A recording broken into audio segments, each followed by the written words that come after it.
This is the daily cry of a minimum wage worker. But what really is the minimum wage? The minimum wage is the lowest compensation an employer can pay to an employee for services rendered.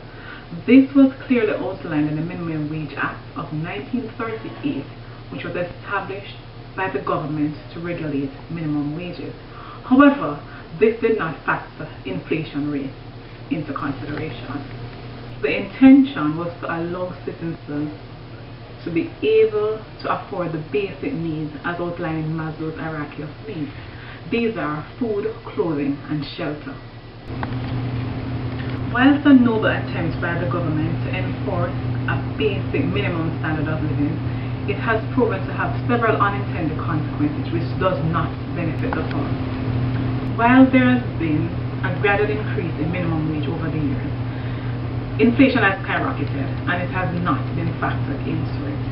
The government recently announced an increase of $800. The minimum wage is expected to move on August 1 from $6,200 to $7,000. What really can the minimum wage do? As Stefan Dick pointed out in his 2007 article, the minimum wage was established to protect workers from exploitation. However, it has turned out to just legalize poverty.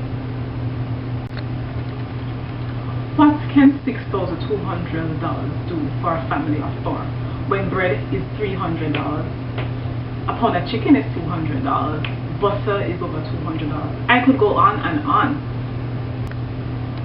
Who really benefits from the minimum wage? Is it the rich or is it the poor?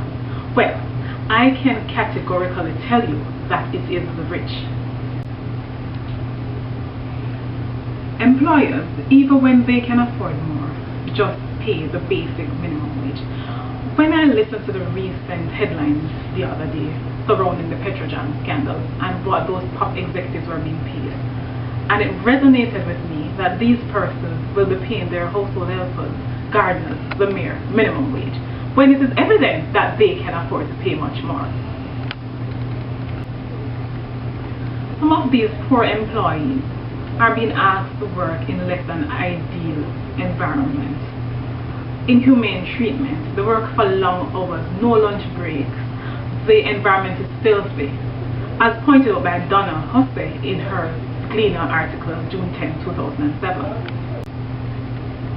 Has the minimum wage turned out to be an obstacle for the poor? Yes, it has. One, they can't qualify for an NHG loan, therefore they have to live in less than desirable places. Others have opted to be squatters. Two, the cost of living has way exceeded the minimum wage. Three, some of them can't send their children to school. Four, some have resorted to stealing. Oh yes, why not? Most lady is going to throw away the leftovers because her dog only eats puppy chow and dog chow. Why don't I sneak away some and take home for my hungry children? 5. Others have resorted to taking on a second job to supplement their income, which has only proven to be a disadvantage.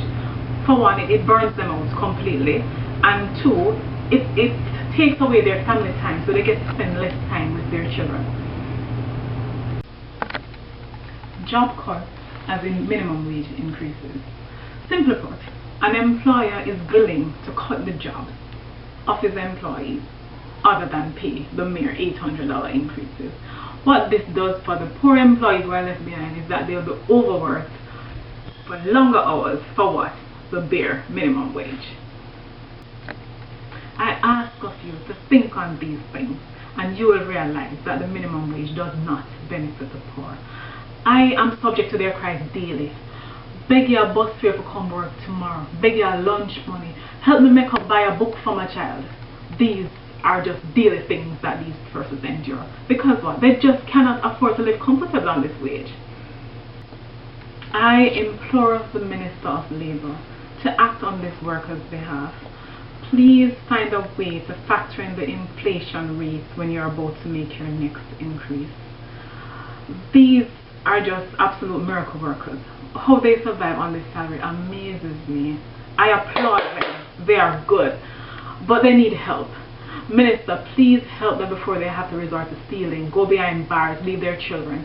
just make their conditions more livable so we can all survive. I thank you.